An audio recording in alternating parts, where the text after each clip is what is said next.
The lamplight flickered across bloodied tweezers.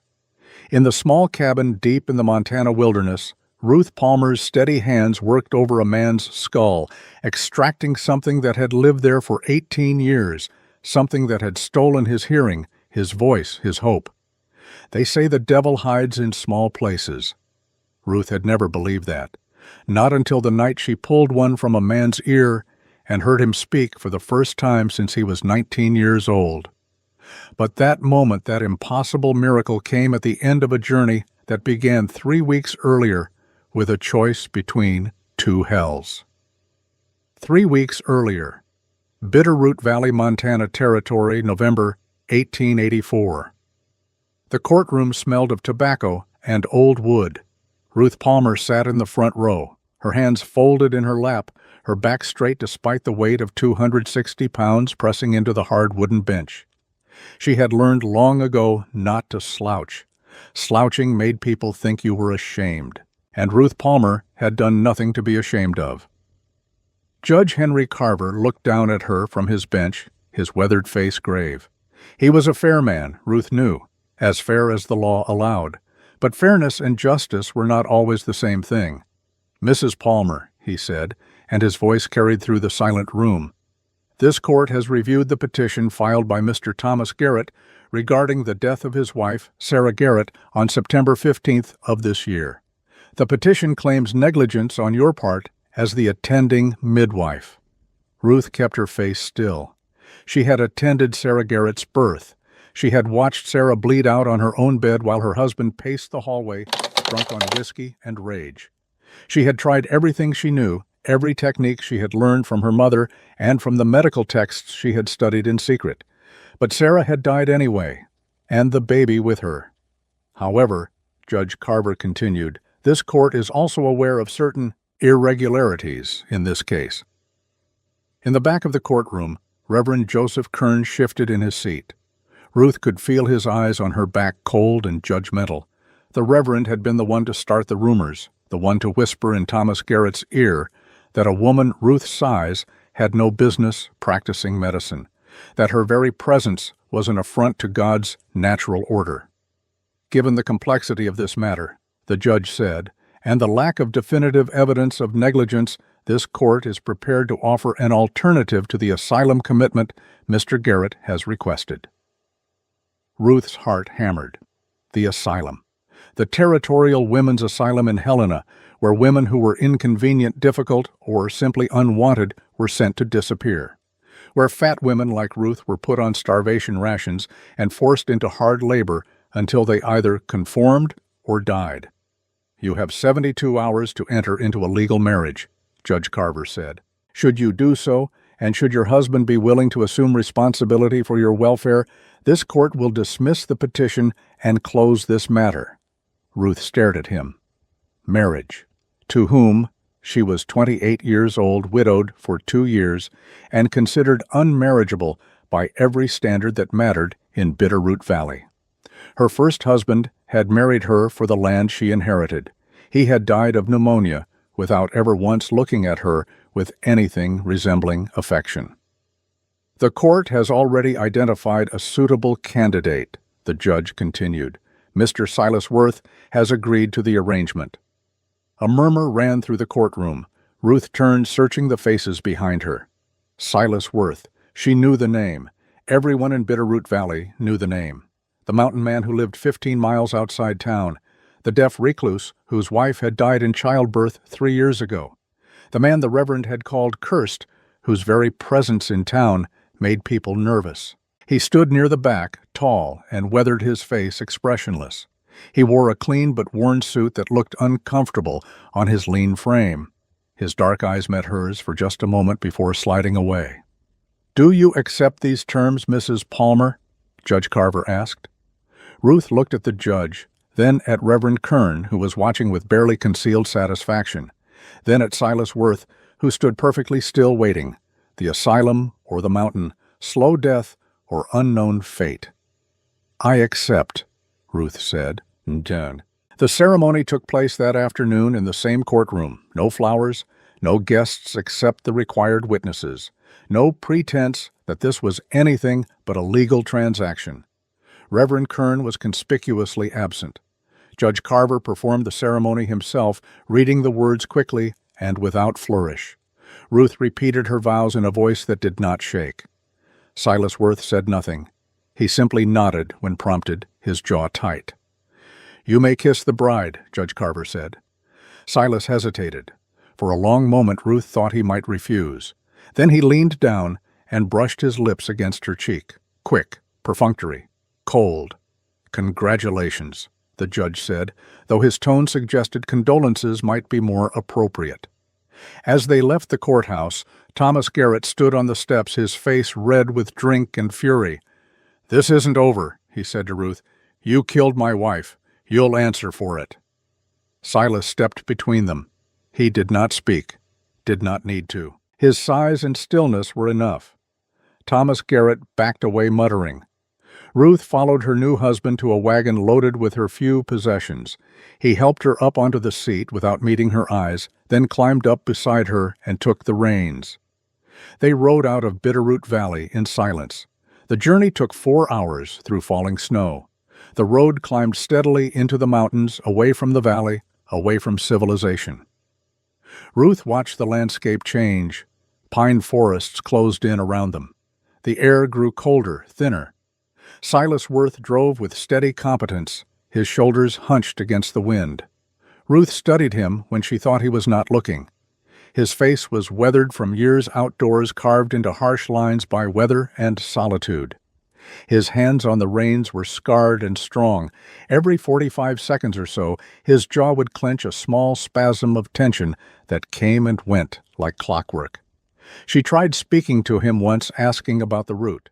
He did not respond, did not even turn his head. Deaf, she reminded herself, he cannot hear you. But she noticed something strange. When the horse stumbled slightly on a patch of ice, Silas corrected immediately, as though he had felt the shift through the reins before it happened. When a branch cracked in the forest to their left, he did not react at all. But when the wagon wheel hit a rut, he steadied the load before Ruth even felt the jolt. Deaf to sound, she thought, but not to vibration, not to the physical world. The cabin appeared as the sun began to set behind the mountains. It was larger than Ruth had expected, sturdy log construction with a stone chimney, glass windows which meant money or skill or both. A barn and corral sat to one side, sheltered by pines, isolated, utterly isolated, no other cabins visible, no smoke from neighboring chimneys, just trees and mountains and sky. Silas stopped the wagon and climbed down. He extended a hand to help Ruth. She took it, feeling the rough calluses against her palm, and stepped down into the snow.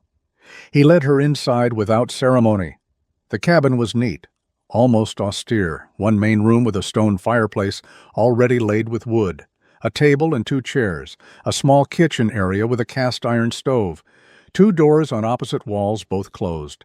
Silas set her trunk down by the door. Then he pulled a small slate and piece of chalk from his pocket and wrote in careful letters, "You can have the west room. I will sleep out here." Ruth read the words, then looked up at him. "That is not necessary," she said, though she knew he could not hear. He shook his head and wrote again. "It is already arranged." She wanted to argue, wanted to say something about dignity, about not being a burden, but the truth was she was relieved. The idea of sharing a bed with this stranger made her stomach twist. "All right," she said. "Thank you." Silas nodded once, then turned and began building up the fire. Ruth picked up her trunk and carried it into the west room.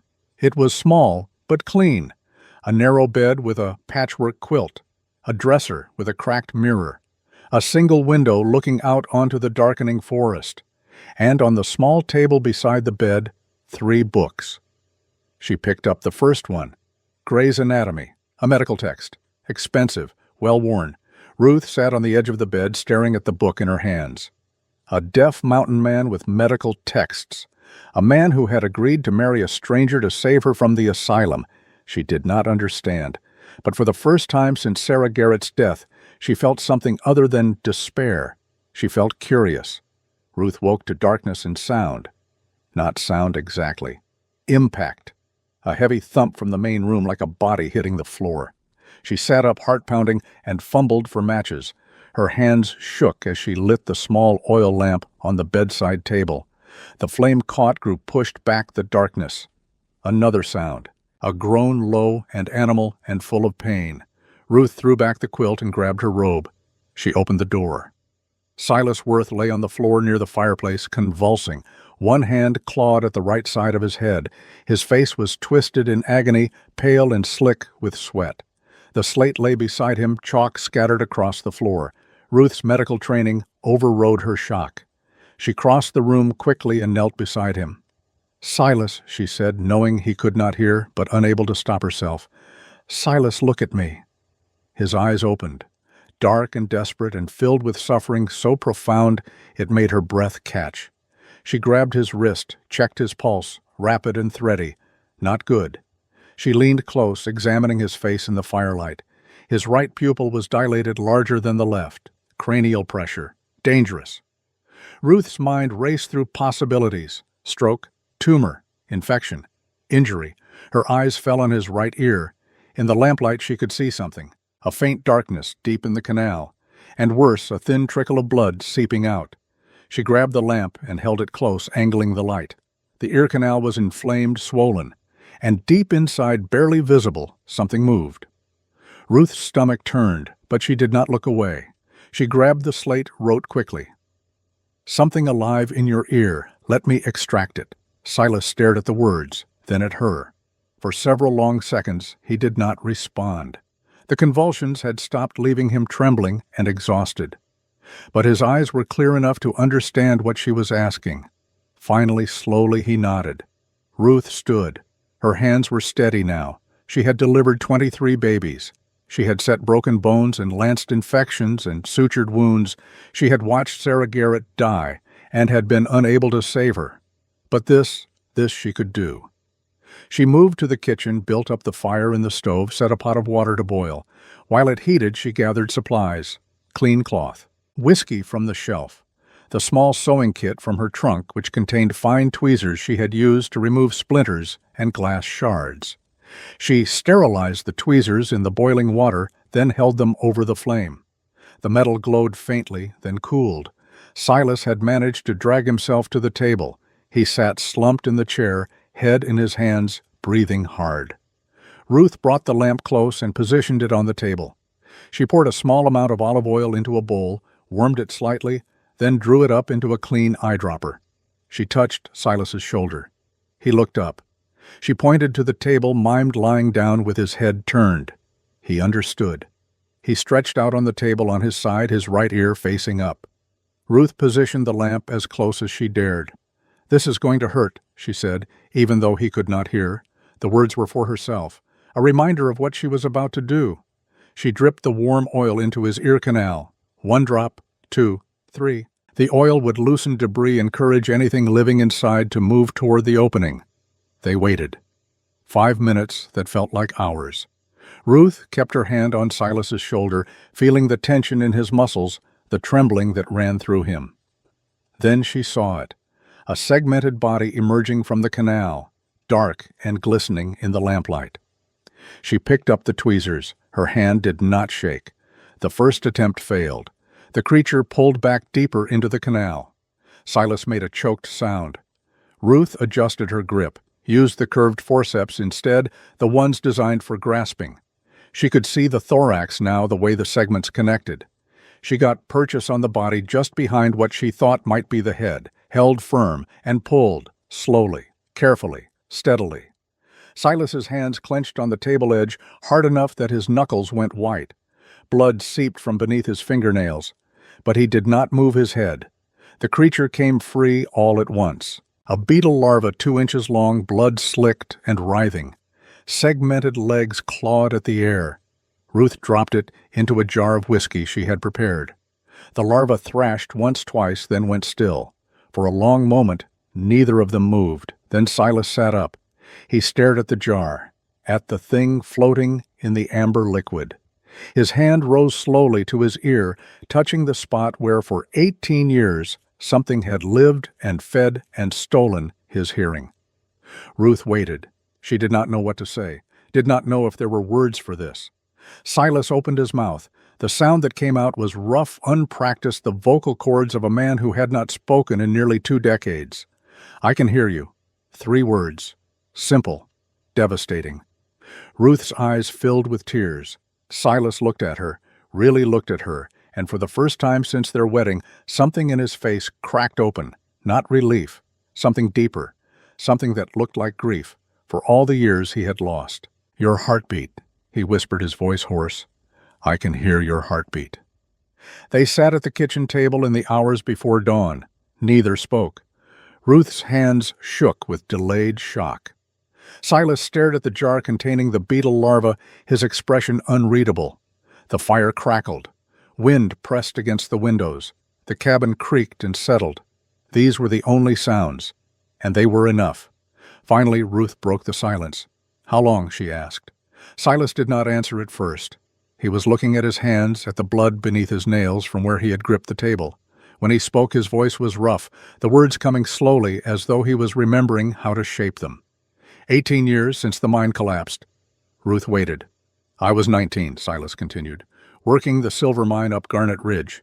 There was a dynamite blast. Something went wrong. The tunnel came down. I was buried under rock and timber for 3 hours before they dug me out." He paused, swallowed, continued.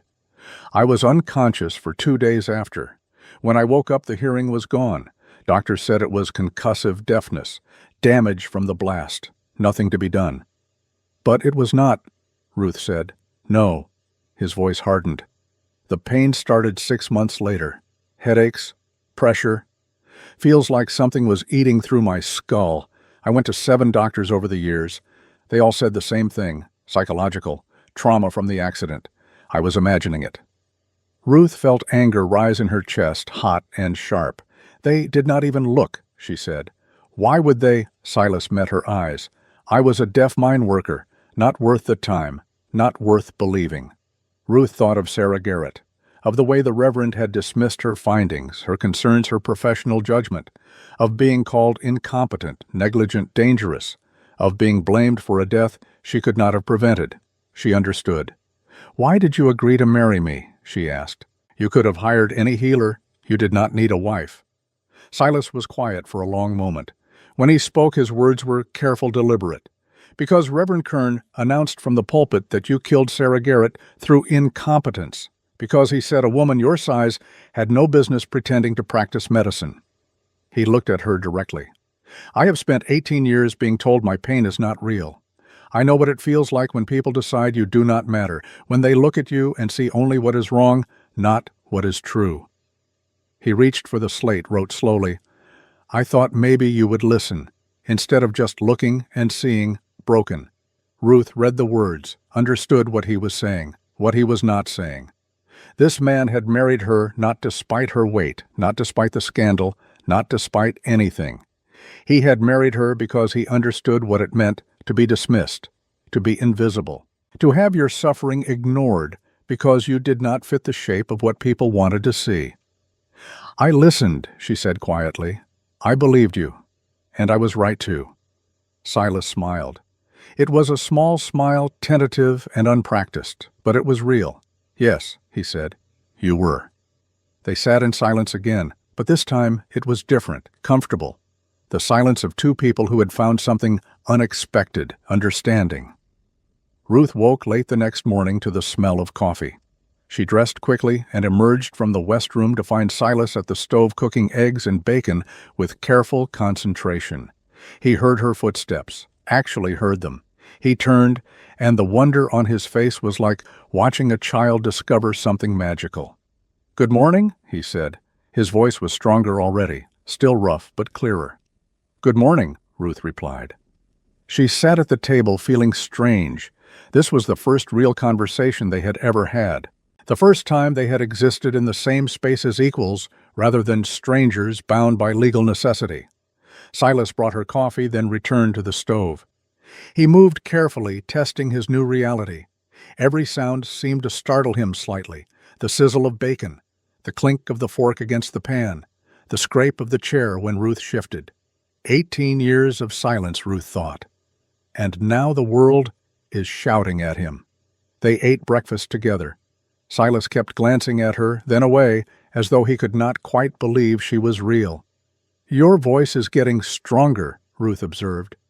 18 years not speaking," Silas said. "The vocal cords atrophied. Dr. and Helena told me even if my hearing came back, I would never speak again. Said the damage was permanent." "Doctors are often wrong," Ruth said. "You need exercises, humming, tongue twisters, reading aloud." Silas looked at her with something that might have been hope. "Will you teach me?" he asked. Ruth felt something shift in her chest, something warm and unexpected. "That is what you married me for," she said. "Medical help." Silas set down his fork. He looked at her for a long moment. "That," he said quietly, "and something else." He did not finish the thought, but Ruth understood anyway. After breakfast, Silas led her outside. The snow had stopped during the night, leaving the world clean and white and silent. He walked to the back of the cabin where a small fenced area stood beneath a pine tree. A grave. Simple wooden cross. The inscription read, "Grace Eleanor Worth, 1861 to 1881, beloved wife." Ruth stood looking at the grave. Silas stood beside her, his hands in his pockets. "I married before," he said. His voice was quiet. "Grace was everything. Kind. Patient. She did not care that I could not hear. We had 3 good years." He paused. Ruth waited. "She got pregnant. Winter of 81. We were happy, but the labor started early. I rode to town for the midwife. The snow was bad. By the time I got back with Mrs. Henderson, Grace had been in labor 19 hours. His voice tightened. "She died. The baby, too. Breech birth. Cord wrapped around the neck. Mrs. Henderson tried everything, but it was too late." Ruth felt her chest constrict. She knew this story, knew how it ended, had lived a version of it herself with Sarah Garrett. "Reverend Kern was there," Silas continued. "He said Grace died because God was punishing me, that my affliction, the deafness, was a mark of sin, and Grace paid the price for my transgression." "That is not how medicine works," Ruth said, her voice sharp with anger. "Breech births happen. It is not anyone's fault." "Try telling Bitterroot Valley that," Silas said. "The Reverend convinced everyone, said I was cursed. The town voted that I could not live within town limits. That is why I am up here." Ruth understood now. Silas was not just a deaf outcast. He was the widower who supposedly cursed his wife to death, the same way Ruth was the fat midwife who supposedly killed Sarah Garrett through incompetence. They were mirrors, 2 people blamed for tragedies they could not have prevented. "I am sorry," Ruth said. "About Grace, about what they did to you." "I am sorry about Sarah Garrett," Silas replied. "About what they did to you." They stood together in the snow, 2 survivors of other people's cruelty, and something passed between them. Not love, not yet, but recognition, the beginning of something that might become trust. Over the next 3 days, Ruth examined Silas's ear carefully. She cleaned the wound, applied honey-based poultices to prevent infection, checked for any remaining debris. The extraction site was inflamed and tender, but healing. But she found something that troubled her. The scar tissue pattern in the ear canal suggested not one infection, but multiple episodes over years, as though the beetle larva had gone through cycles of activity and dormancy, or as though there had been more than one. She did not mention this to Silas yet, did not want to worry him until she was certain. Instead, she focused on his recovery. His hearing improved each day, though it remained imperfect. Some frequencies were clearer than others. He struggled with soft sounds, with differentiating multiple voices. But he could hear. After 18 years, he could hear. His voice strengthened too. Ruth gave him exercises, made him read aloud from the medical texts he kept. The practice was good for both of them. Silas relearned how to speak. Ruth learned advanced anatomy she had never studied formally. They worked side by side at the table in the evenings, lamplight falling across the pages of Gray's Anatomy, their shoulders nearly touching. Sometimes Silas would pause in his reading to look at her wonder still evident on his face. "I never thought," he said one night, "that I would have this again. Conversation. Company. Someone who does not look at me with pity or fear. I never thought I would have a partner who respected my skills," Ruth replied. My first husband tolerated my interest in medicine. He never understood it, never valued it. Then he was a fool, Silas said simply. Ruth felt heat rise in her face. She was not accustomed to compliments, not about her abilities, not about anything. Thank you, she said quietly.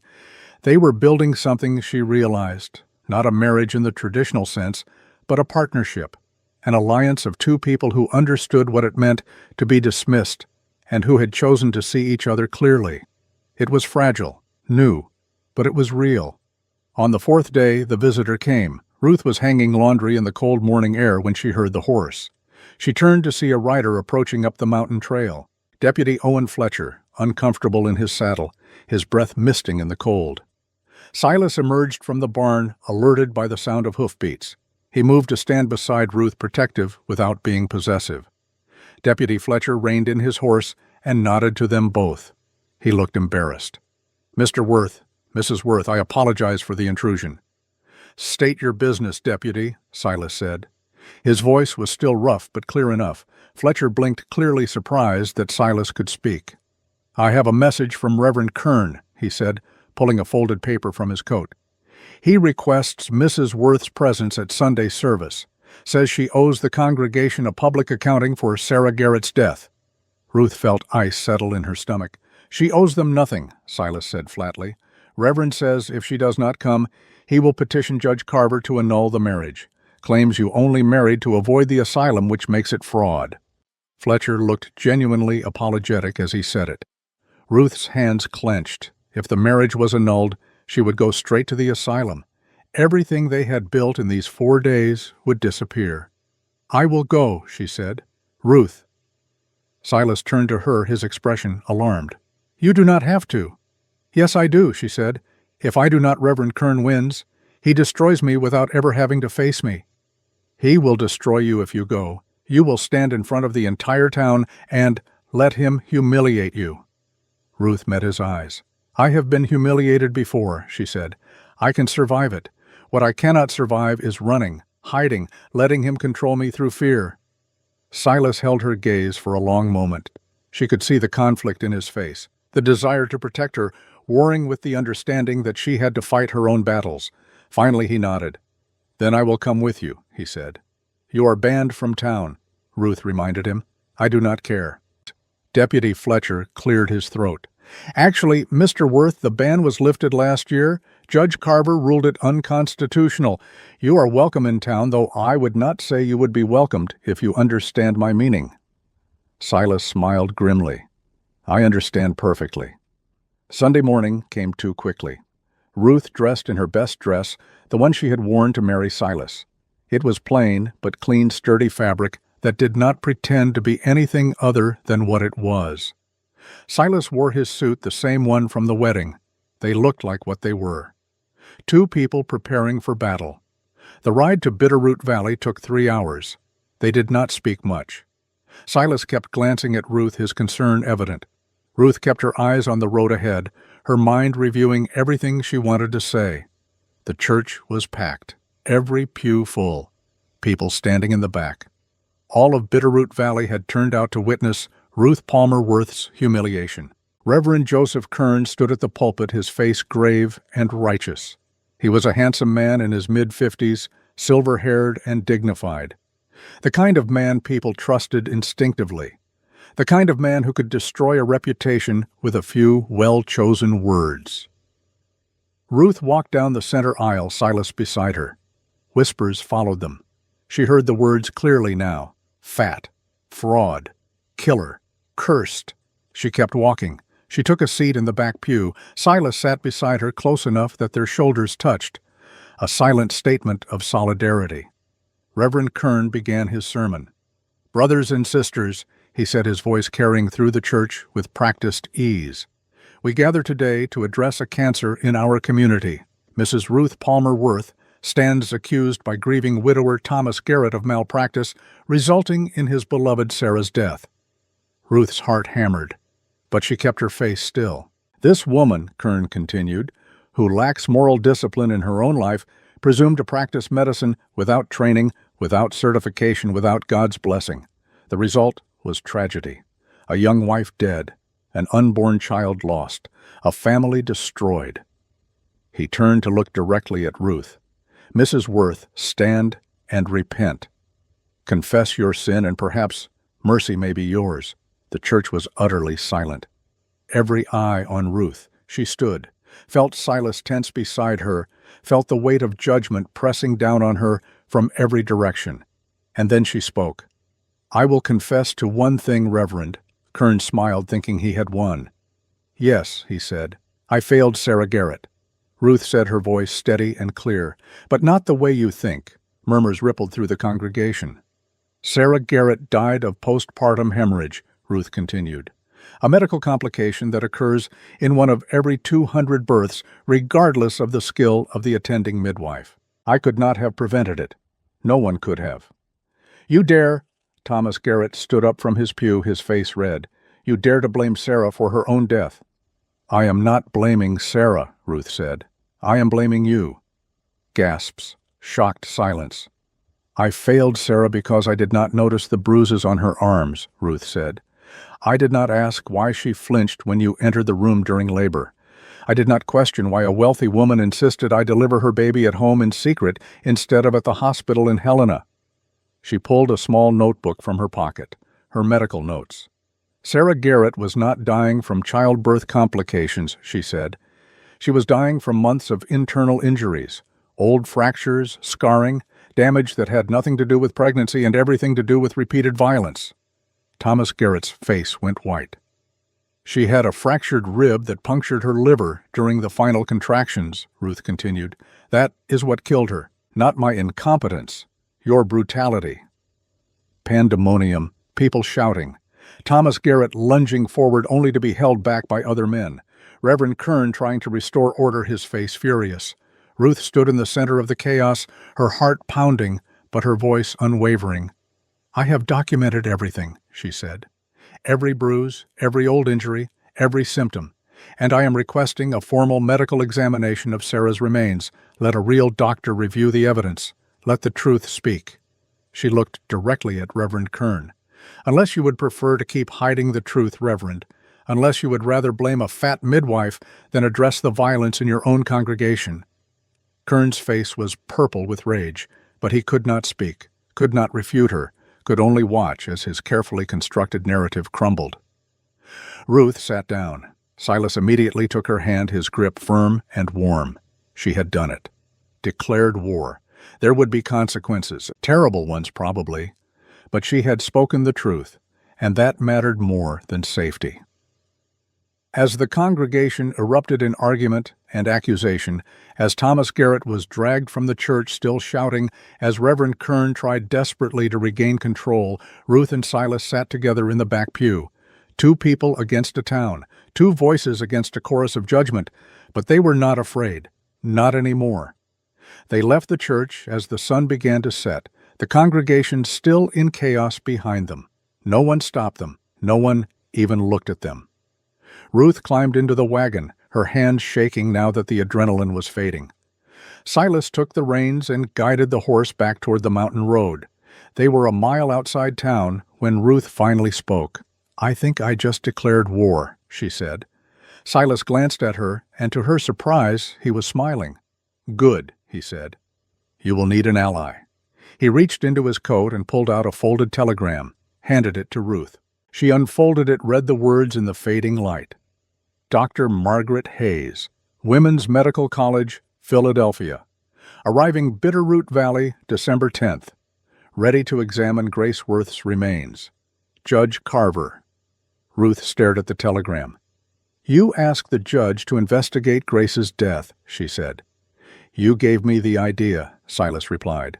"If we can prove Sarah Garrett's death was not your fault, maybe we can prove Grace's death was not mine." For the first time since they had met, Ruth smiled at him, really smiled. Not the polite expression of strangers, but the genuine warmth of partnership. "We are in this together then," she said. "Together," Silas agreed. They rode back toward the mountain, toward the cabin that was becoming home, toward a future neither of them had expected, but both were beginning to want. Behind them, Bitterroot Valley burned with rumor and rage. Ahead of them, the first stars appeared in the darkening sky. and between them something fragile and new and worth fighting for began to grow. But their peace would not last. Even as they crested the ridge and saw the cabin lights in the distance, even as they allowed themselves a moment of hope, riders were gathering in the valley below. Torches being lit, anger being stoked. The mob was coming, and the real battle had only just begun. The sound reached them before they saw the torches. A low rumble of hooves and voices carried on the night wind. Ruth stood at the cabin window watching the distant lights snake up the mountain trail like a line of angry fireflies. 20 men, maybe more, all on horseback, all coming for her. Silas moved beside her, his face grim in the lamplight. His hand rested on the rifle he kept mounted above the door. Ruth had not known it was there until this moment. "How many?" he asked quietly. "Too many to fight," Ruth said, "even if we wanted to." The mob crested the final ridge and entered the clearing around the cabin. Thomas Garrett rode at the front drunk and swaying in his saddle. Beside him, Reverend Joseph Kern sat straight and righteous, his silver hair catching the torchlight like a halo. Behind them, faces Ruth recognized: shopkeepers, ranchers, men she had treated for ailments, whose children she had delivered, whose wives she had helped through difficult pregnancies. Now they rode against her torches, held high faces, hard with judgment. Reverend Kern raised his hand. The mob stopped. "Silas Worth," he called out, "send out the woman. She has slandered a grieving husband and must answer for it." Silas opened the cabin door and stepped onto the porch. Ruth moved to stand beside him. She felt his tension, the coiled readiness of a man prepared to defend what was his. But when he spoke, his voice was level, calm. "This is private property," he said. "You are trespassing." Shock rippled through the mob. Men exchanged glances, whispers. The cursed man can speak. Thomas Garrett laughed, the sound ugly and slurred. "Witch," he spat. "She healed him with dark arts, devil's work." Ruth stepped forward before Silas could respond. "I removed a beetle larva from his ear," she said, her voice carrying clear across the yard. "It is called surgery. It is documented in every medical text written in the last 50 years. There is nothing supernatural about it." "You made serious accusations today, Mrs. Worth," Reverend Kern said.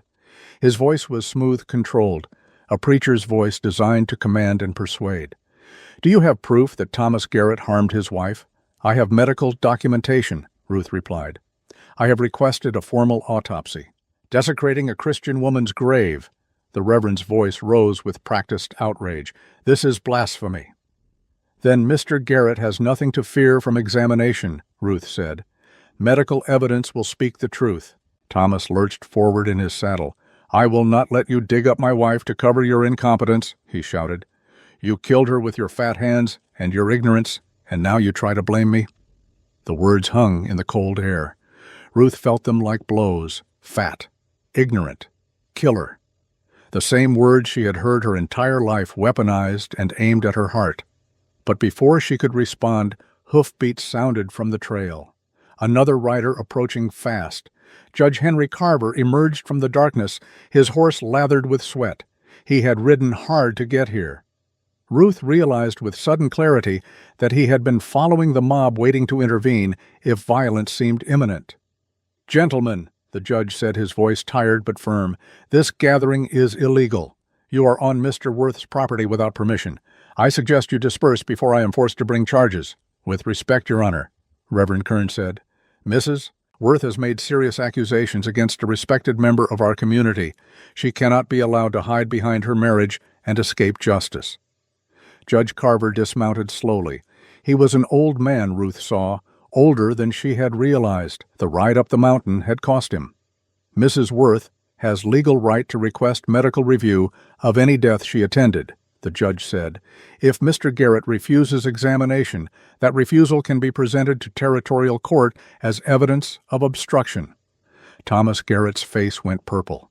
"You cannot force me to consent to this. She is lying, making up stories to save herself." "Then prove her wrong," Judge Carver said simply. "Let Dr. Margaret Hayes examine the remains. If Mrs. Worth's claims are false, she will face charges of slander and fraud. If they are true, you will face charges of assault and possibly manslaughter. The judge looked at Reverend Kern. Fair terms, I think. For a long moment, no one spoke. The torches crackled and hissed. Horses stamped and shifted. Men looked at each other, uncertain now that legal authority had arrived. Finally, Thomas Garrett spat into the snow. "Fine," he snarled. "Dig her up. You will find nothing." "Dr. Hayes will arrive in 4 days," Judge Carver said. "She will examine both bodies, Sarah Garrett and Grace Worth. We will have medical facts, not accusations or speculation." He turned to address the mob. "Until then, Mr. and Mrs. Worth are to be left in peace. Anyone who harms them or their property will face federal charges. Am I understood?" Reluctant nods. Grumbled agreement. Reverend Kern's face was tight with controlled anger. He had expected to cow Ruth into submission to force a public confession. Instead, he had been outmaneuvered by an old judge and a woman who refused to break. "This is not finished," he said quietly. "No," Judge Carver agreed, "but it will be finished legally, with evidence and testimony, not with torches and threats." The mob dispersed slowly, reluctantly. Thomas Garrett was the last to leave, turning his horse with drunken fury and galloping down the trail into darkness. When the last torch had disappeared, Judge Carver turned to Ruth and Silas. "You made powerful enemies today, Mrs. Worth." "I spoke the truth," Ruth said. "Truth and safety are not always compatible," the judge replied. He looked tired, ancient. "But I will do what I can to protect you, both of you." "Why?" Silas asked. "Why risk your position for us?" Judge Carver smiled sadly. "Because I have spent 40 years watching the law fail people who needed it most. Women, the poor, those who did not fit the mold of respectability. I am too old to change the system. But perhaps I can bend it enough to shelter a few souls who deserve better." He mounted his horse with effort. "Be careful," he said. "Reverend Kern is more dangerous than Thomas Garrett. Garrett is a brute, but Kern is intelligent, calculating. He will not come at you directly. He will find another way." The judge rode away, leaving Ruth and Silas alone in the clearing. Inside the cabin, Ruth collapsed into a chair. Her hands shook with delayed reaction. The adrenaline that had sustained her through the confrontation drained away, leaving only exhaustion. "I gambled everything on a theory," she said. "What if I am wrong? What if Dr. Hayes finds no evidence of abuse?" Silas knelt in front of her chair. "Was it just a theory?" he asked. Ruth thought of Sarah Garrett, the fingerprint bruises on her wrists, the way she had flinched when Thomas entered the room, the old fractures Ruth had felt through the skin during examination but had dismissed as accidents. "No," she said. "It was not a theory. Sarah had defensive wounds, signs of chronic trauma. But what if I missed something? What if the internal injuries were from something else?" Silas took her hands in his. "Ruth, look at me." She met his eyes. "I spent 18 years being told my pain was not real," he said, "that I was imagining it, that I needed to accept my brokenness and stop seeking help. 7 doctors dismissed me without truly examining me. 7. His grip tightened on her hands. "You believed me when no one else did. You looked when others turned away. You found the truth." "This is different," Ruth said. "Sarah is dead. I cannot ask her what happened. I can only interpret evidence." "Then trust your interpretation," Silas said. "Trust your training. Trust your instincts. You have earned that right." Ruth felt tears burn her eyes. She had spent so long doubting herself, accepting other people's judgments, internalizing their contempt. Hearing Silas speak such confidence in her abilities felt like absolution. "Thank you," she whispered. Silas stood, pulled her to her feet, and wrapped his arms around her. Ruth leaned into him, feeling the solid warmth of his body, the steady beat of his heart beneath her cheek. They stood that way for a long time. No words, just presence, the comfort of not being alone. Outside, the wind picked up howling through the pines. Inside, the fire burned low.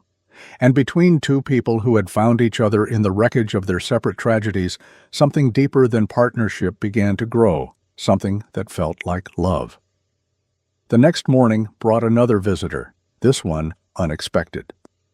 Ruth was preparing breakfast when she heard the knock. Silas tensed, reaching instinctively for the rifle, but the voice that called out was female and elderly. "Mrs. Worth, please, no harm. I need to speak with you." Silas opened the door cautiously. An older woman stood on the porch wrapped in a heavy coat against the cold. Her face was lined with age and sorrow. Ruth recognized her immediately.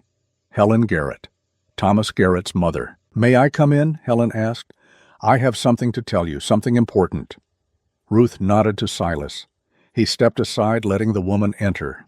Helen Garrett moved stiffly to the table and sat down.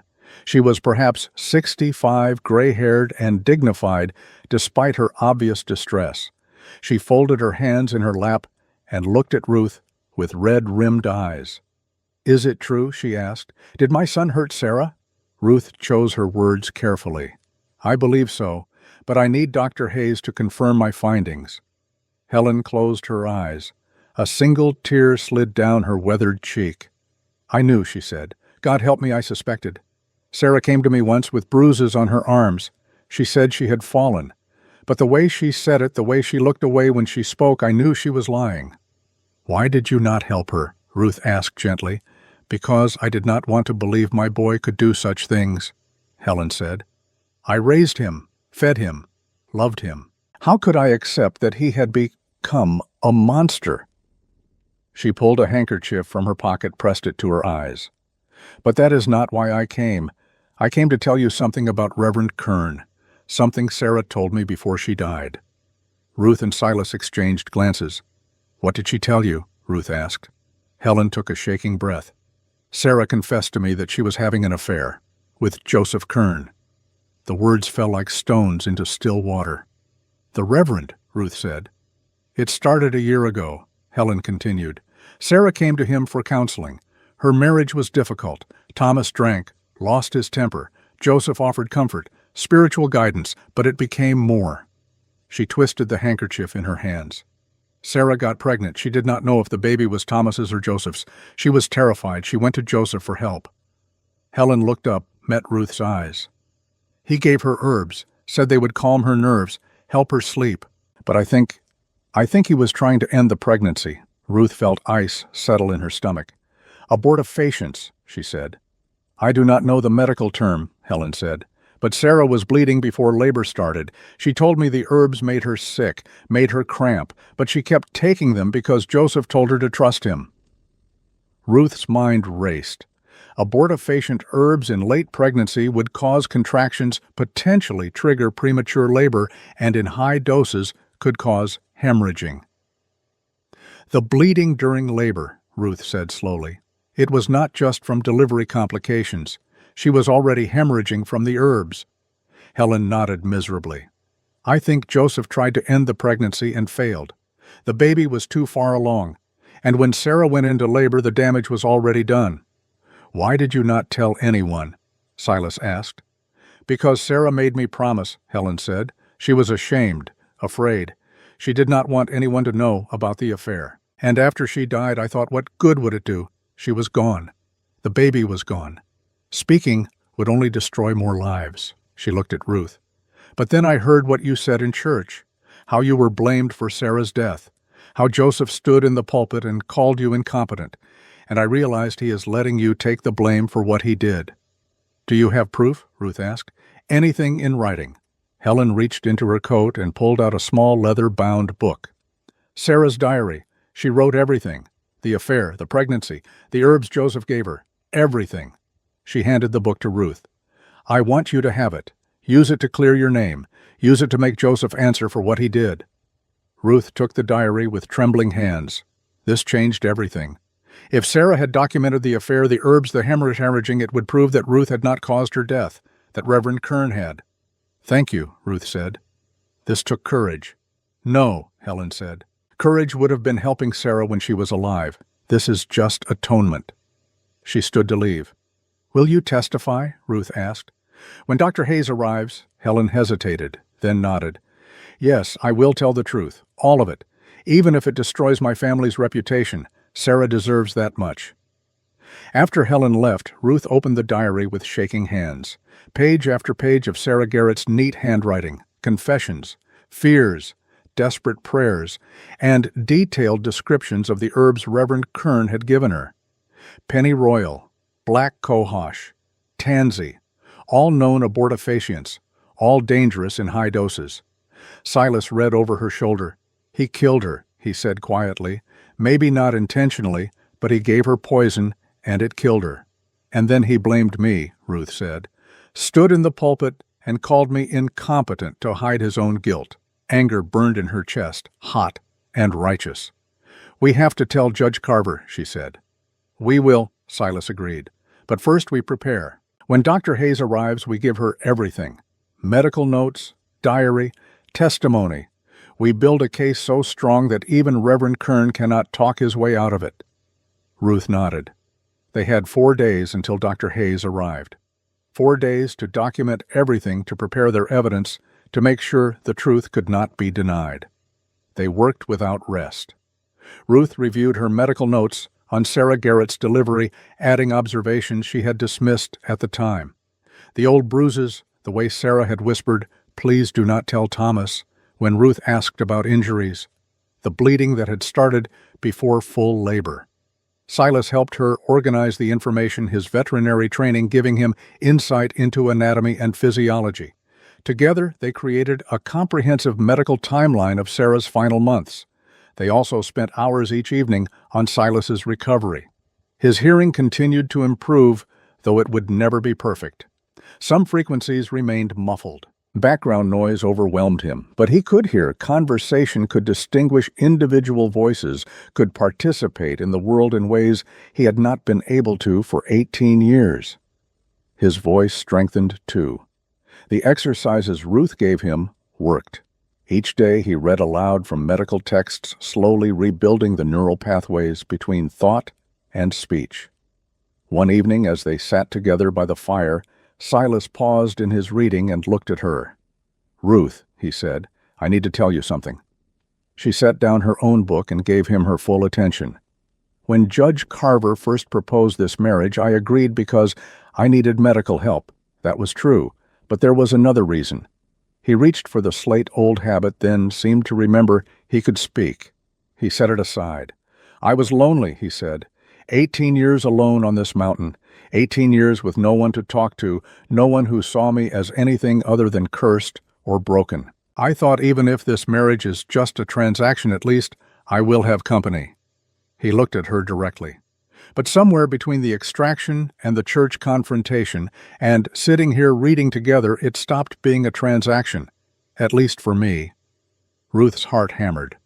"What are you saying?" she asked quietly. "I am saying that I am grateful you pulled that beetle from my skull, but I am more grateful for everything that came after, for your courage, your intelligence, your refusal to accept other people's judgments, for you." He took her hand. "I know this started as mutual survival, but I would like it to become something more, if you want that too." Ruth felt tears sting her eyes.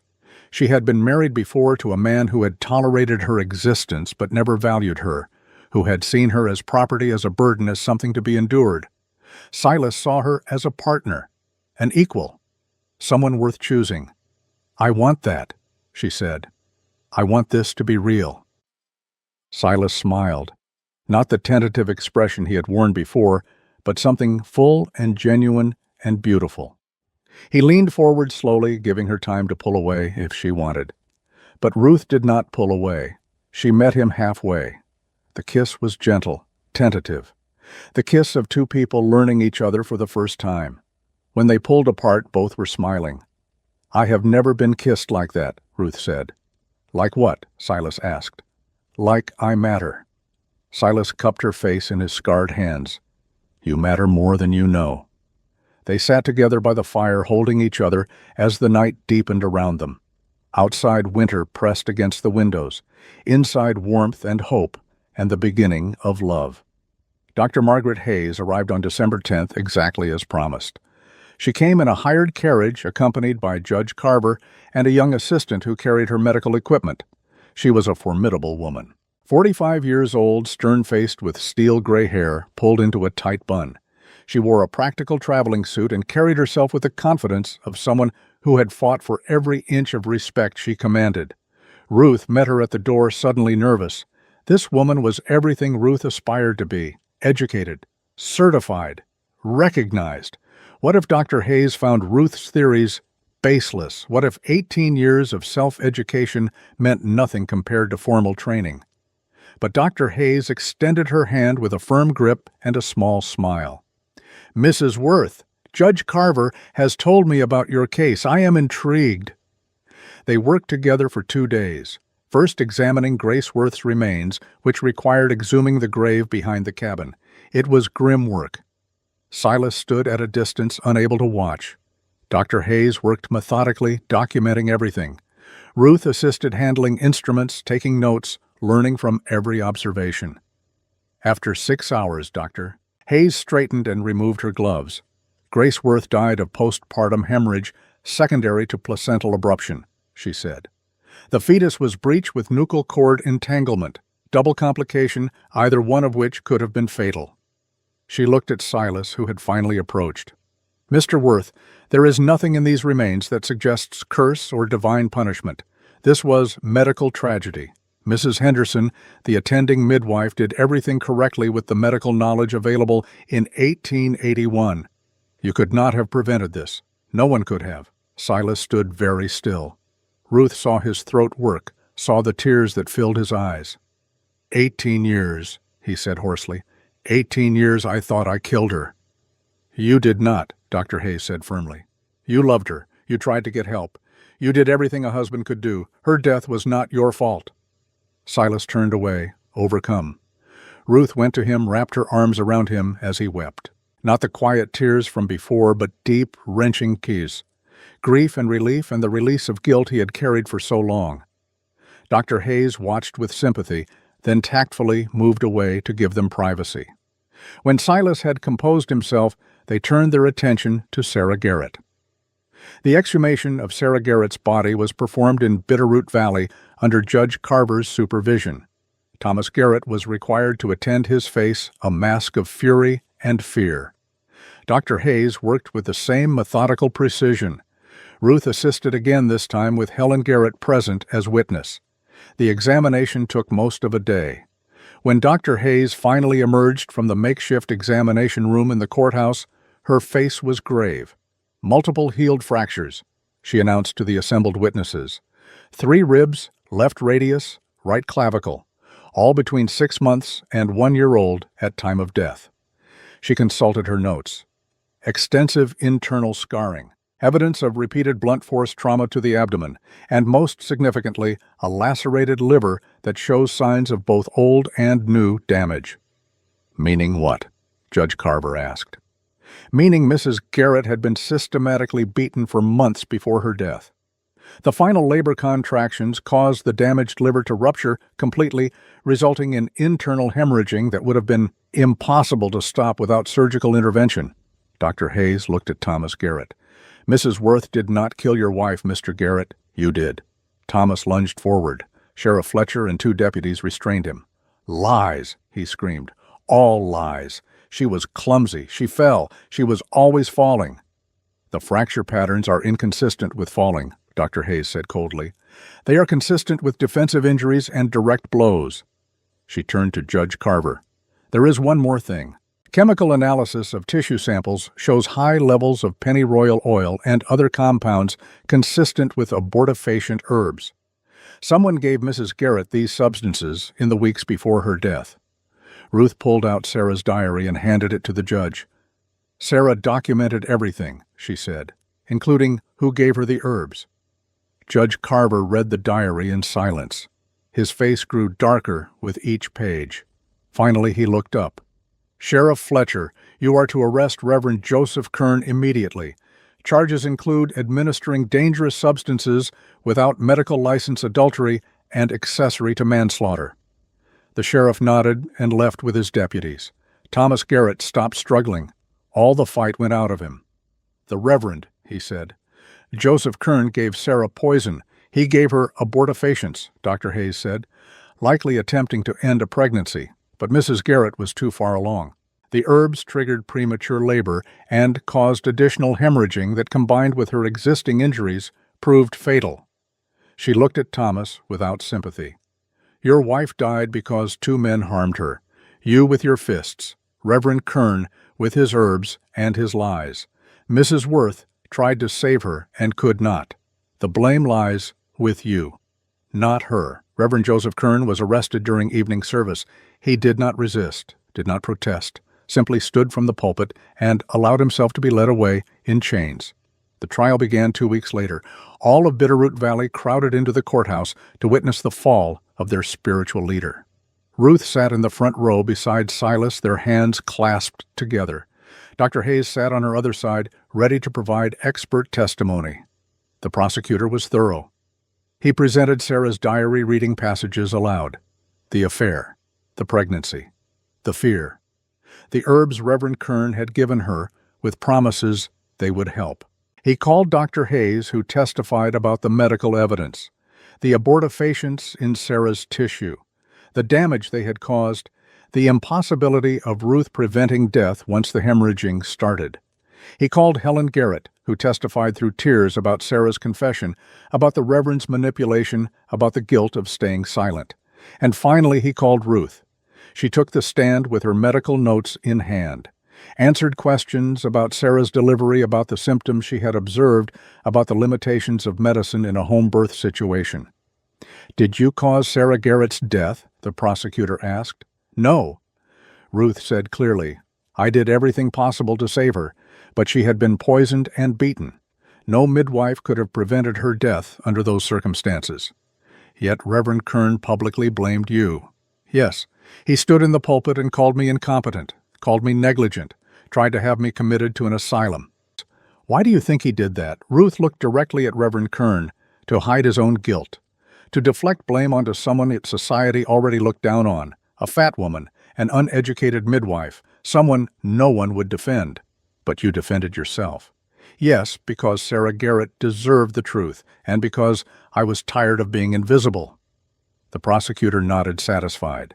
During cross-examination, Reverend Kern's lawyer tried to discredit Ruth, questioned her training, suggested she was lying to save herself, but Dr. Hayes' testimony stood. Medical evidence did not lie. When the defense rested, everyone expected Reverend Kern to maintain his dignified silence. But as the prosecutor began his closing argument, Kern suddenly stood. Enough, he said. His lawyer tried to stop him, but Kern shook him off. She is twisting everything, he said, his voice rising. Sarah came to me because her husband was a monster. I was trying to help her. Reverend Kern, Judge Carver warned, I advise you to sit down and consult with your attorney. But Kern could not stop. 18 months of secrets and guilt came pouring out. The herbs were supposed to ease her pain. I did not know she was that far along. It was an accident. I never meant for her to die. He turned to face the courtroom, his face desperate. And yes, I blamed that woman because someone had to take responsibility. You think I could admit I caused this? My reputation, my ministry, everything I built, all of it would be destroyed. Reverend Kern, his lawyer said urgently, stop talking. But Kern was beyond reason now. I am not a murderer. I was trying to help. Sarah loved me. She came to me willingly. The affair was her idea. And when she got pregnant, she begged me to fix it. What was I supposed to do? Let her bear a bastard ruin both our lives. Judge Carver banged his gavel. Reverend Kern, you are confessing to multiple crimes in open court. Kern seemed to realize what he had done. The color drained from his face. He sat down heavily, his hands shaking. The courtroom erupted in shocked whispers. Judge Carver called for order, then addressed the jury. Gentlemen, you have heard a confession. I instruct you to consider it as evidence along with all medical testimony and documentation. The jury deliberated for less than an hour. Guilty on all charges. Reverend Joseph Kern was sentenced to 15 years hard labor. Thomas Garrett, tried separately, received 10 years for assault. All charges against Ruth Palmer Worth were dismissed with a formal apology from the court. The weeks following the trial were strange. Bitterroot Valley divided into factions. Some people apologized to Ruth. shamefaced and sincere. Others avoided her, unable to admit they had been wrong. A few continued to whisper that she had somehow seduced both the Reverend and Silas, that she was more dangerous than anyone realized. Ruth found she did not care. Their opinions no longer had power over her. She and Silas returned to the mountain cabin. Winter deepened. Snow fell, and in the isolation and quiet, they built something neither had expected. A real marriage, not a transaction, not an arrangement, but a partnership based on respect and growing affection. On New Year's Eve, they sat together by the fire. The cabin was warm. A simple meal sat on the table. No champagne, no celebration, just the two of them. "Ruth," Silas said, "I need to ask you something." She looked at him curious. "Our marriage started as survival," he said. "You needed escape from the asylum. I needed medical help. Fair trade." He took her hand. But somewhere along the way, it became something else. For me, at least. It became real. You became the person I think about when I wake up, the person I want to share my thoughts with, the person whose smile makes me happy. He paused, searching for words. "I am asking if you want to stay married, not because the law says you must, not because you have nowhere else to go, but because you choose to, because you choose me." Ruth felt her throat tighten. She thought of her first husband who had married her for land and had never once asked what she wanted, who had treated her as an obligation. Silas was offering her choice, agency, the power to decide her own future. "I have been chosen before," she said quietly. "My first husband chose me because I came with property.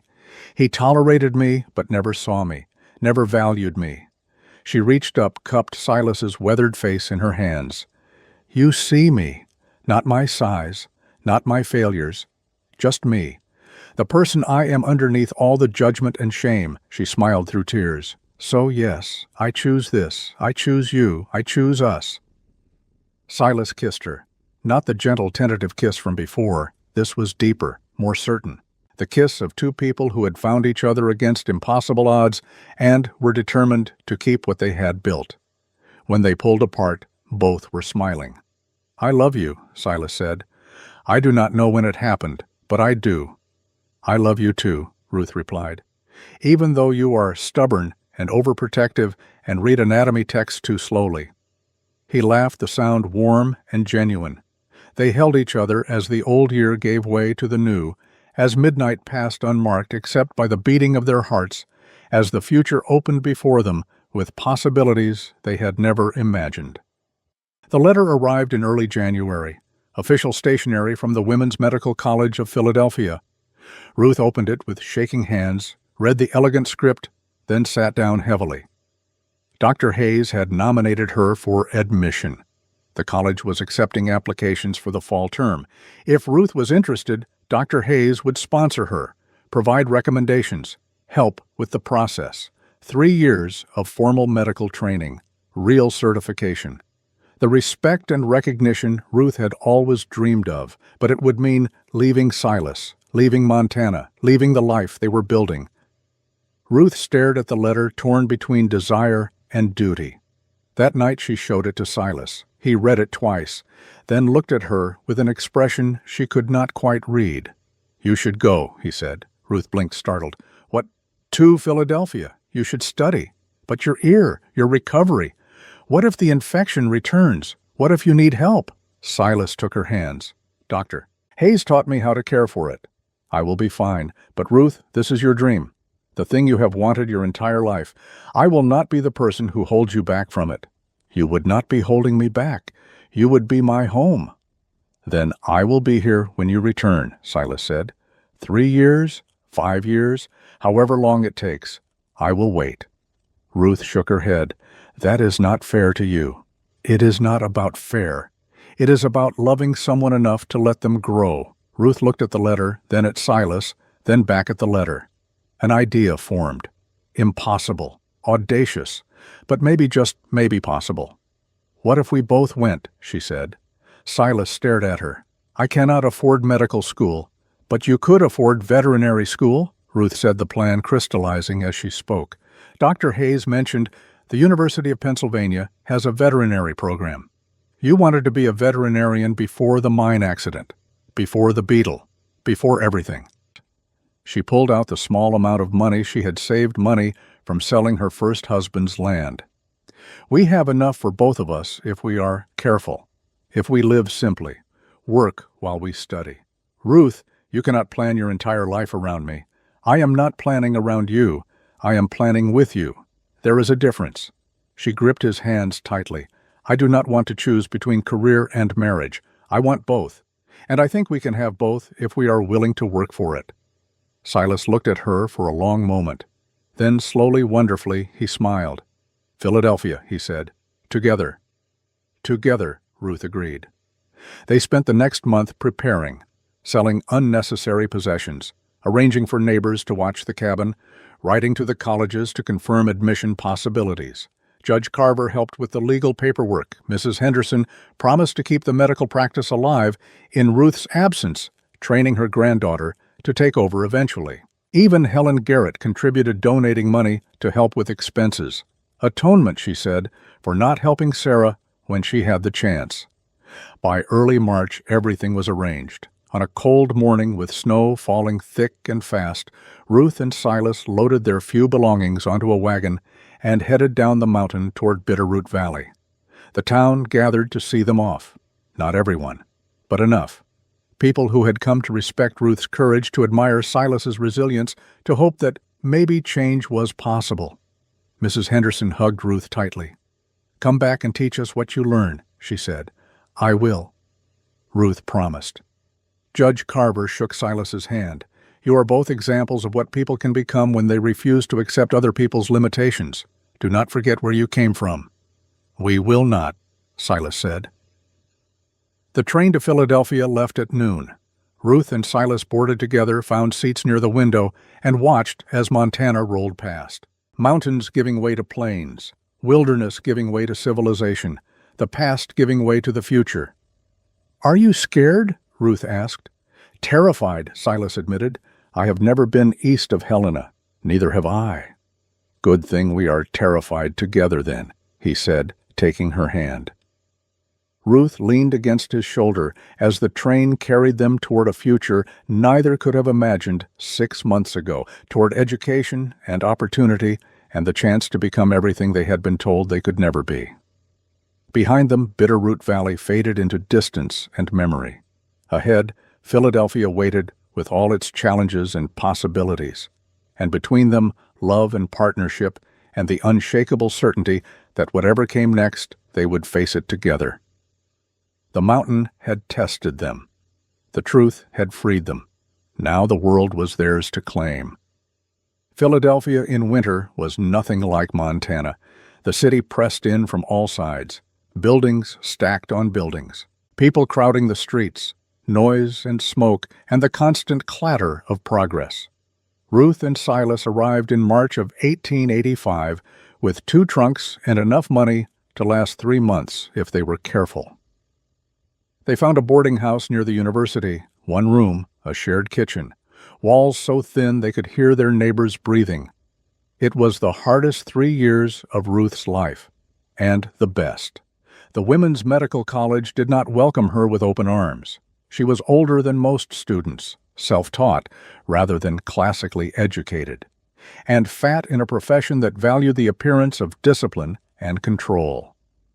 Her anatomy professor told her the first week that women had no place in medicine, that their emotional nature made them unsuitable for the rigors of scientific study, that Ruth in particular should consider a career in nursing instead.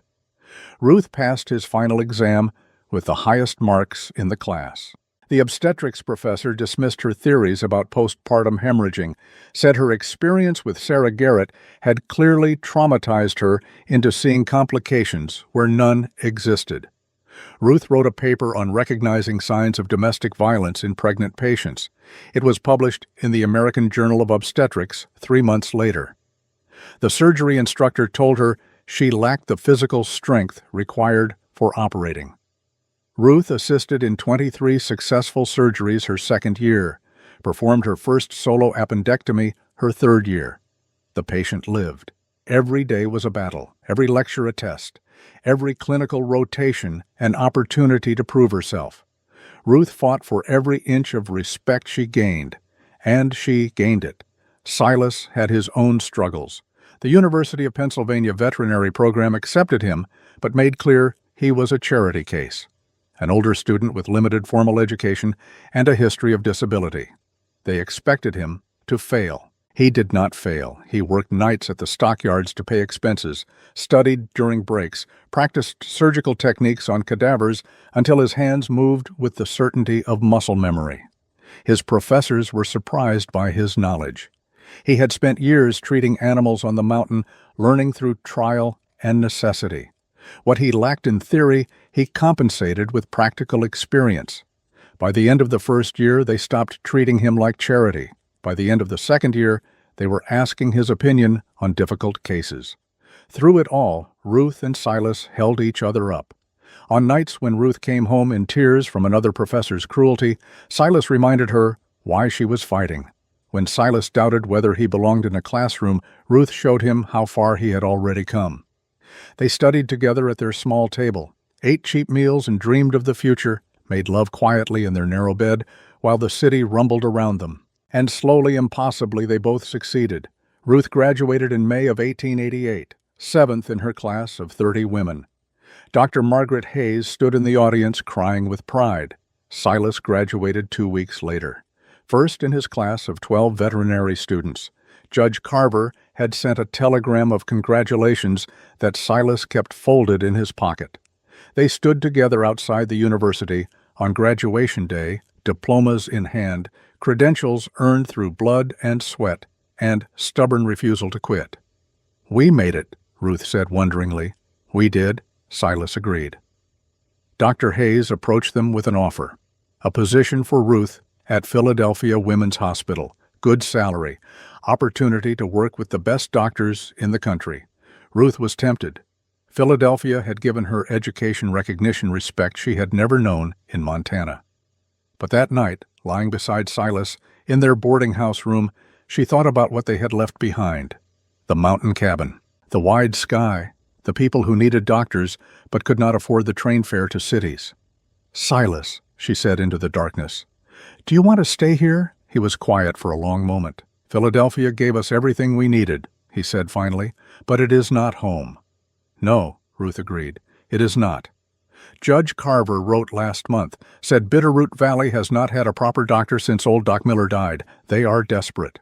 Ruth thought about the town that had once driven them out, the same town that had gathered to see them off 3 years ago with hope in their eyes. "If we go back, we do it on our terms," she said. "I want a real clinic, not a room in someone's house, a proper medical facility." "I want a veterinary practice that serves ranchers," Silas said, "not rich people's pets." "We would be starting from nothing." "We have done harder things," Silas pointed out. Ruth smiled in the darkness.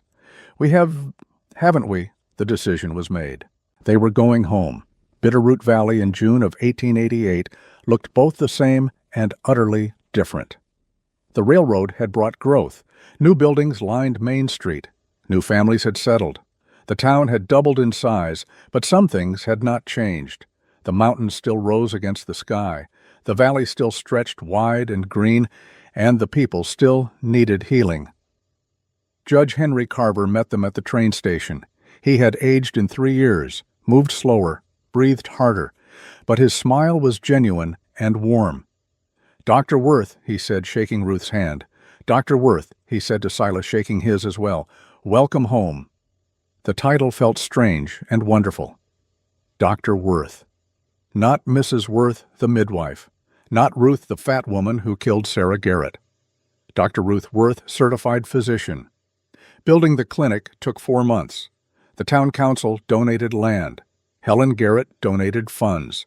Local ranchers provided labor. Even Sheriff Fletcher helped hammering nails alongside former doubters who had decided Ruth deserved a second chance. The clinic opened in October. 3 examination rooms, a small surgical suite, a ward with 6 beds for patients who needed overnight care, and above it all, living quarters for Ruth and Silas. Silas established his veterinary practice in a converted barn on the edge of town. large enough for horses and cattle, clean and well-equipped. The first proper animal hospital in Montana Territory. Patients came slowly at first. People who remembered the scandal were cautious. But when Mrs. Henderson sent her pregnant granddaughter to Ruth, when the ranchers saw Silas save a prize breeding mare, everyone else had given up on word spread. By winter, the clinic was busy. Ruth treated everything from broken bones to pneumonia to difficult births. She hired Mrs. Henderson as her assistant, teaching the older woman advanced techniques while learning from her decades of practical experience. Silas's practice thrived as well. Ranchers rode from 3 counties to consult him. He taught animal husbandry, published articles in veterinary journals, became known as the best livestock doctor in Montana. They had achieved what seemed impossible, but Ruth's greatest test was still ahead. Anna Bishop came to the clinic in July of 1889, 19 years old, 7 months pregnant, terrified. Ruth recognized the signs immediately. The way Anna flinched at sudden movements, the defensive bruising on her arms, the careful way she moved protecting her abdomen. "Mrs. Bishop," Ruth said gently, "are you safe at home?" Anna's eyes filled with tears. "My husband," she whispered. "He drinks, gets angry. I am afraid he will kill the baby, or me." Ruth felt ice in her veins. She was seeing Sarah Garrett all over again, young, pregnant, trapped. But this time Ruth had power she had not possessed 3 years ago. "You do not have to go back to him," Ruth said. "The law says I belong to my husband," Anna said hopelessly. "I have nowhere else to go." "There are ways," Ruth said carefully, "if you want help, if you are willing to leave everything behind and start over." Anna looked up, hope and fear warring in her expression. "What kind of ways?" That night, Ruth met with Mrs. Henderson and 3 other women in the back room of the clinic. They called themselves the Valley Women's Circle. Publicly, they organized church socials and quilting bees.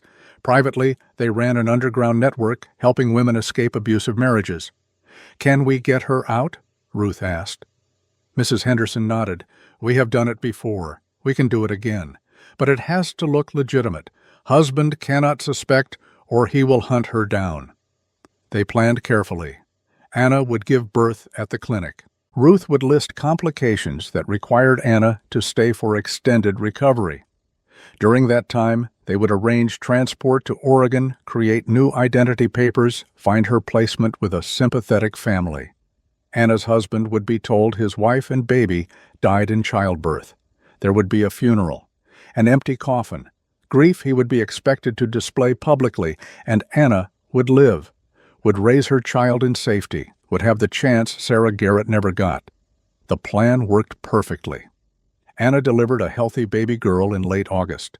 Ruth created false death certificates. The circle arranged a convincing funeral. Anna's husband wept at the graveside, genuinely grieving or genuinely relieved, Ruth could not tell which. 3 days later, Anna and her daughter were on a train west with new names and new lives. Ruth kept Anna's real medical records hidden. Evidence of the abuse, documentation of the escape, insurance in case anyone ever questioned the death. Silas found Ruth in the clinic that night staring at the false death certificate she had signed. "I just committed fraud," she said. "I could lose my medical license." Silas sat beside her. "You saved 2 lives. That is what doctors do." Lawyers would not see it that way. "Then we do not tell lawyers," he said simply. "We keep the secret. We live with the weight of it, and we accept that sometimes healing requires breaking rules." Ruth looked at him. "You are not concerned." "I am terrified," Silas admitted, "but I am also proud. You saw a woman in danger, and you helped her. You gave her what no one gave Sarah, a choice, a chance. That matters more than any law." Ruth leaned against him, drawing strength from his certainty. "I hope Anna finds happiness," she said. "She will," Silas said. "Because of you, she will." In late August of 1889, Ruth discovered she was pregnant. The realization hit her during a routine examination of another patient. The nausea she had been attributing to stress, the fatigue, the tender breasts. All symptoms she had seen in hundreds of other women. She was 6 weeks along, which meant the baby would arrive in late April or early May. Ruth sat alone in the examination room after the patient left, staring at her own hands. These hands that had delivered 23 babies in Philadelphia, 57 in Bitterroot Valley. Hands that had saved lives and eased suffering and proven her competence again and again. But now those hands were shaking, because all she could think about was Sarah Garrett bleeding out on white sheets. Grace Worth dying in childbirth while her husband rode desperately for help, the fragility of life, the randomness of death. She told Silas that night, watched his face transform from confusion to understanding to pure joy. "A baby," he breathed. "Ruth, we are going to have a baby." "I am terrified," she said. His smile faded. "Why?" "Because women die in childbirth. I have seen it. I have failed to prevent it. What if I cannot save myself? What if our child grows up without a mother because I could not do for myself what I do for others?" Silas pulled her into his arms. "You are the best doctor in Montana. You have delivered hundreds of babies successfully. You know more about childbirth than anyone in this territory." "I cannot treat myself. I cannot be objective about my own body." "Then we get Dr. Hayes here, or we go to Philadelphia. Whatever you need to feel safe." Ruth thought about it, imagined giving birth in the clinic she had built, the place where she had proven herself, the home she had made. "I want to give birth here," she said, "in our clinic, with Mrs. Henderson attending, but I want every possible precaution, every piece of equipment, every backup plan." "Then that is what we will do," Silas promised. The pregnancy progressed normally. Ruth monitored herself obsessively, blood pressure twice daily, weight weekly, fetal heartbeat checked constantly. She read every medical text on obstetric complications, prepared for every possible emergency. Mrs. Henderson watched her with sympathetic concern. "Doctor, Worth, you cannot control everything. Sometimes you have to trust your body." "I am a doctor," Ruth said.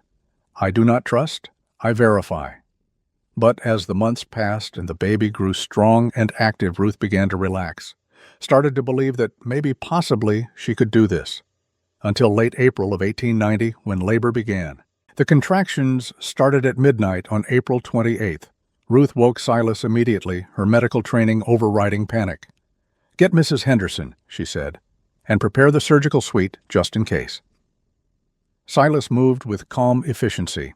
He had assisted in dozens of animal births, knew the signs of normal labor versus complications. He could see Ruth was frightened, but stable. Mrs. Henderson arrived within the hour, examined Ruth carefully. "Everything looks normal," she said. "Baby is in good position. Contractions are regular. This should be straightforward." But labor was not straightforward. 18 hours in the baby was posterior, face up instead of face down, making descent slower, more painful. Ruth knew the statistics. Posterior presentation increased risk of maternal exhaustion, fetal distress, potential need for intervention. "We need to rotate the baby," she gasped between contractions. "I can try," Mrs. Henderson said. "I will do it," Ruth said. "I know the technique." She talked herself through the internal rotation, medical knowledge overriding pain. Her hands, so steady when treating others, shook slightly as she worked on herself, but it worked. The baby rotated. Descent resumed. 4 hours later, at 2 in the afternoon on April 29th, Ruth gave birth to a healthy baby boy. She held him against her chest, this impossible miracle, and wept with relief and joy and the profound understanding that she had just done the thing she feared most. She had survived childbirth, not because she was lucky, because she was skilled and prepared and refused to let fear win. Silas stood beside the bed, tears streaming down his face. "We have a son," he said wonderingly. "We have a son." Ruth agreed. They named him Samuel Hayes Worth, middle name honoring the mentor who had believed in Ruth when no one else did. Samuel was healthy and loud and perfect. Ruth recovered quickly, her medical knowledge guiding her through postpartum care. And for the first time since Sarah Garrett's death, Ruth felt at peace with childbirth. She had not conquered it, had not eliminated its dangers, but she had faced it and survived and brought new life into the world. That was enough. 6 months after Samuel's birth, a visitor arrived at the clinic. Thomas Garrett, released from prison on compassionate grounds. He was dying. Consumption had ravaged his body, leaving him skeletal and weak. He stood in the clinic doorway, hat in hands, looking nothing like the furious drunk who had led a mob up the mountain. "Dr. Worth," he said quietly, "may I speak with you?" Ruth's first instinct was to refuse. This man had tried to destroy her, had blamed her for his own crimes, had made her life hell. But he was also a dying patient, and Ruth had taken an oath. "Come in," she said. They sat in her private office, Thomas in the chair across from her desk, looking smaller than she remembered, broken. "I came to apologize," he said, "for everything, for blaming you, for the mob, for trying to have you committed. I was wrong." "Yes," Ruth said, "you were." "I spent 4 years in prison thinking about what I did, to Sarah, to you. I was raised to believe a wife was property. That discipline was my right. I never questioned it." He coughed, the sound wet and painful. "Until I was in prison, powerless, at the mercy of guards who beat me for entertainment. I finally understood what Sarah felt, the fear, the helplessness." Ruth listened without interrupting. "I am dying," Thomas continued. 6 months at most. I wanted to make amends before I go, not for forgiveness. I do not deserve that, just to say I was wrong. You were right. About everything." He looked at her directly. "I know I have no right to ask, but you are the only doctor within 100 miles. Will you treat me? I have no money, no family, but I do not want to die alone and in pain." Ruth thought about Sarah, about the brutality that had killed her, about the years Ruth had carried false guilt because this man had blamed her instead of accepting responsibility. Every fiber of her being wanted to refuse, to let him suffer as Sarah had suffered. But she was a doctor, and doctors did not choose which patients deserved care. "I will treat you," she said. "I cannot cure consumption, but I can manage your pain, make you comfortable." Thomas's eyes filled with tears. "Thank you." Over the next 4 months, Thomas Garrett lived in a small room at the back of the clinic.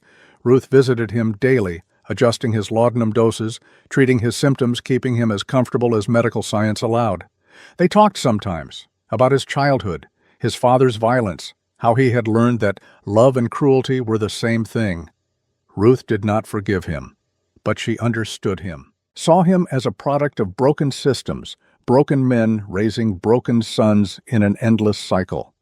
Understanding did not excuse his actions, but it gave context, made him human instead of monster. Thomas died in July of 1890. His last words to Ruth were simple. "Thank you for seeing me as human, even when I did not deserve it." Ruth stood at his bedside after he passed, looking at the peaceful expression on his wasted face. Silas found her there an hour later. "Are you all right?" he asked. "I do not know," Ruth admitted. "I did the right thing treating him, but I do not know if that makes me strong or weak." "It makes you compassionate," Silas said. "You separated the person from their actions. You gave mercy without condoning harm. That is not weakness. That is the hardest kind of strength." Ruth leaned against him, drawing comfort from his steady presence. "He was still a terrible person," she said. "Yes," Silas agreed. "But you were a good doctor, and that matters." In August of 1890, a letter arrived from the Women's Medical College, an invitation to present at the National Medical Conference in Philadelphia. Topic: treatment of chronic mastoiditis through foreign body extraction. Ruth read the letter 3 times, hardly believing it. "They want me to present Silas's case to 200 doctors." "You should do it," Silas said immediately. "It means going to Philadelphia, leaving the clinic for 2 weeks. Mrs. Henderson can manage, and I can come with you. We can bring Samuel, make it a family journey." Ruth looked at the invitation again. This was recognition, validation, proof that her work mattered beyond Bitterroot Valley. "All right," she said. "We go." The conference was held in February of 1891. Ruth stood before 200 physicians, only 3 of them a woman, and presented her findings. She detailed Silas's 18-year history of pain and hearing loss, the 7 misdiagnoses, the beetle larva extraction, the recovery process, the medical implications. Her conclusion was simple but revolutionary. Listen to your patients. Pain is not psychological just because you cannot immediately identify the cause. Absence of obvious pathology does not mean absence of suffering. If a patient tells you they are in pain, believe them. Examine thoroughly, look deeper, save lives. The audience was silent when she finished. Then one doctor in the back began to applaud, then another. Then the entire room rose in standing ovation. Dr. Margaret Hayes sat in the front row, openly crying with pride. After the presentation, young doctors approached Ruth with questions. Patients they had dismissed as hysterical, symptoms they had attributed to imagination. Cases they now wanted to re-examine. One young physician took Ruth's hand. "You may have just saved my patient's life," he said. "I was about to diagnose hysteria. Now I will look again. Actually look." Ruth felt tears sting her eyes. Silas's suffering had meaning. His pain had taught others, had changed medical practice. The conference published her paper in their proceedings. Copies were distributed to medical schools across the country. Ruth Palmer Worth, self-taught midwife from Montana, had changed medicine. They returned to Bitterroot Valley in March. The town gathered at the train station to welcome them home. Not the angry mob from years ago, a genuine celebration. People who respected Ruth's courage, admired Silas's resilience, believed in the healing they provided. Judge Carver was there, frailer than ever, but still standing. "You have made us proud," he said. "Both of you." Mrs. Henderson held baby Samuel, cooing over him. "Town is not the same without you, Dr. Worth. Do not leave us again." Even Sheriff Fletcher approached, looking embarrassed. "I am sorry for the way I treated you years ago. You deserved better." Ruth accepted the apology with grace. Over the next 5 years, the clinic expanded. Ruth trained 3 young women in midwifery and basic medicine. Mortality rates for childbirth dropped to the lowest in Montana Territory. Silas's veterinary practice grew into a teaching facility. He trained 20 students in his methods, published a veterinary textbook that became standard curriculum. Their family grew too. Grace was born in 1892, named for Silas's first wife, honoring her memory while building new joy. Their third child, Henry Carver Worth, followed in 1894, named for the judge whose compassion had given them both a second chance. The women's network Ruth had joined continued its quiet work. 47 women escaped abusive marriages through their help. Ruth kept careful records hidden but documented. In 1896, 8 years after returning to Bitterroot Valley, Ruth stood on the porch of the clinic and looked at what they had built. A hospital, a veterinary college, a community transformed, lives saved and improved through dedication and refusal to accept limitations. Silas came to stand beside her, their children playing in the yard. "Do you ever think about that night?" Ruth asked. "The extraction. Every day," Silas said. "Regret it." He laughed. "Not for a second. That beetle brought you into my life. Everything good started that night." Ruth smiled. "Everything good in mine, too." She looked at the mountains rising beyond the valley, at the sky spreading wide and endless, at the community that had once rejected them and now depended on them. "We did it," she said. "We actually did it." "We did," Silas agreed, taking her hand. "Together." That evening, as the sun set over Montana and the clinic lights came on for night patients, as their children laughed and played, as the life they had built hummed with purpose and meaning, Ruth and Silas sat together on the porch. Samuel ran up, asking for a story. "Tell us about the monster in Papa's ear," Grace demanded. Silas smiled. "Again, I tell that story every week." "We like it," Samuel insisted. So Silas began, as he had 100 times before, his voice strong and clear and filled with love. "Once upon a time there was a man who could not hear, and a woman no one would listen to, and together they found a way to make the world pay attention. Ruth listened, holding their youngest child, watching their family, feeling the weight of years and struggles and triumphs settle into something like contentment. They had been sold and dismissed and blamed. They had suffered and fought and refused to break. And in the end, they had built something beautiful, not despite their struggles, but because of them. A family. A practice, a legacy, proof that two people the world tried to discard could become indispensable. As the stars came out and the children's voices filled the evening air and Silas's hand found hers in the gathering darkness, Ruth thought about the girl she had been, the one who believed she was worth exactly $50 and no more. That girl would not recognize the woman she had become. Dr. Ruth Palmer Worth, physician, teacher, mother, partner, worth more than any price, worth everything. And finally, after years of doubt and struggle and fighting for every inch of respect, Ruth believed it too. She was enough. She had always been enough. And she was home. The end.